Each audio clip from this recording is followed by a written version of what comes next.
Super Rugby is only just around the corner, folks, about a month away.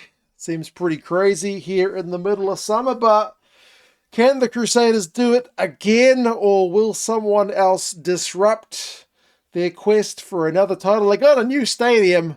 That in itself is going to be something fantastic to see. But let's go through the 11 Super Rugby sides for 2026. Starting from the bottom, moving our way up to the top. What are the odds the teams have been given by the bookies, converted into a wee handy percentage? And you guys can let us know your thoughts on who you reckon is a bit overrated or potentially being a bit undersold.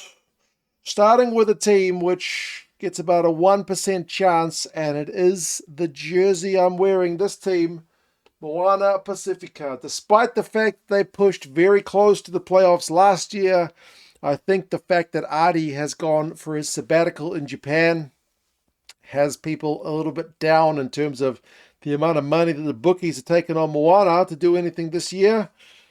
Yeah, they're paying like $100 to win the comp. They are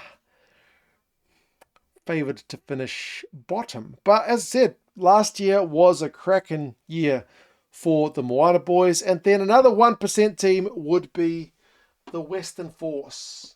I feel like the Western Force, I don't want to see them win the comp because that's, I don't think, realistic at this point. But it'd be great to see them make the playoffs. If Perth can become a fortress, kind of like the way Fiji can for the Drua, at least they'd be in with a shout of a playoffs appearance, which they've still never yet had. So 1%, they are paying slightly less than the Moana boys, but when rounding the percentages, it both came out to 1. So neither the Force nor Moana predicted to do that well. But remember, neither of these teams finished bottom last year. So we'll have to wait and see.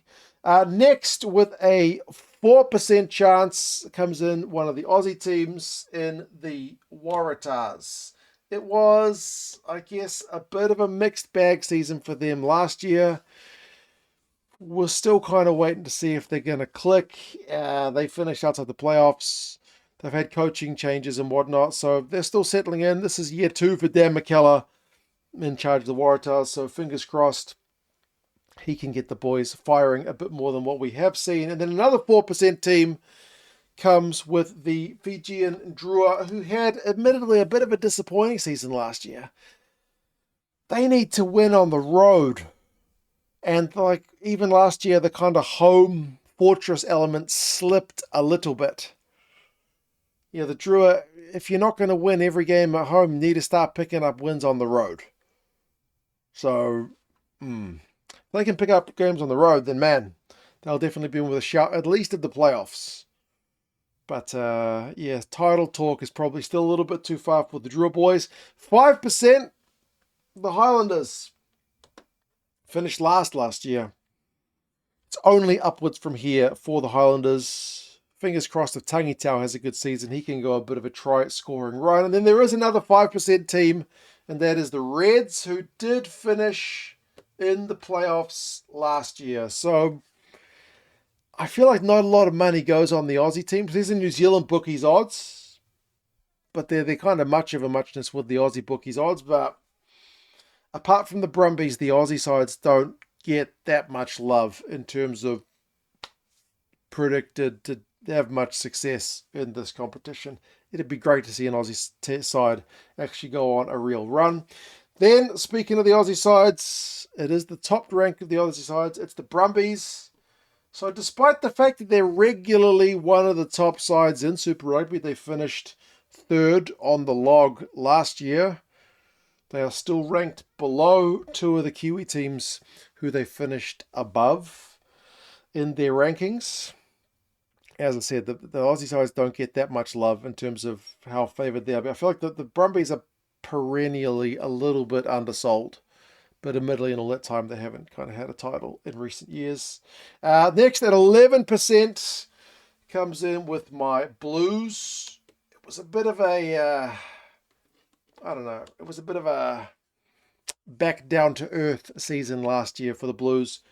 Scraped into the playoffs and then beat the Chiefs which kind of buggered their campaign because then they had to go to Christchurch in the final. So where are the Blues going to be at this year? It's anybody's guess. Hopefully we're a playoff team. Yeah, last year wasn't as fun as the year before. 14%. This one is for the Canes. Be nice to see them go on a run, actually. It's not my favourite stadium to watch rugby at, I'll admit. I have been to Wellington to watch some rugby. If I was going to pick a stadium outside of Auckland to go visit this year, it'd certainly be the Crusaders one, more than Wellington. But yeah, attendance issues and whatnot, we'll see.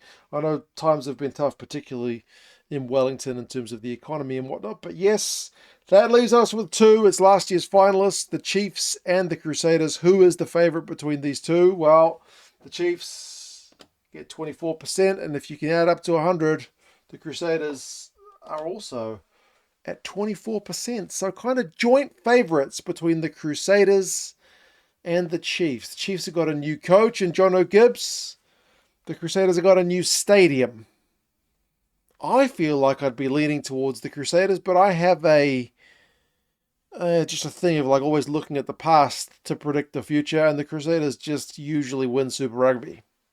So it's hard to see anyone knocking them off. Rob Penny had a bit of a redemption story last year. He'd love to continue that story on. I would like to see someone else have a crack, if not my Blues.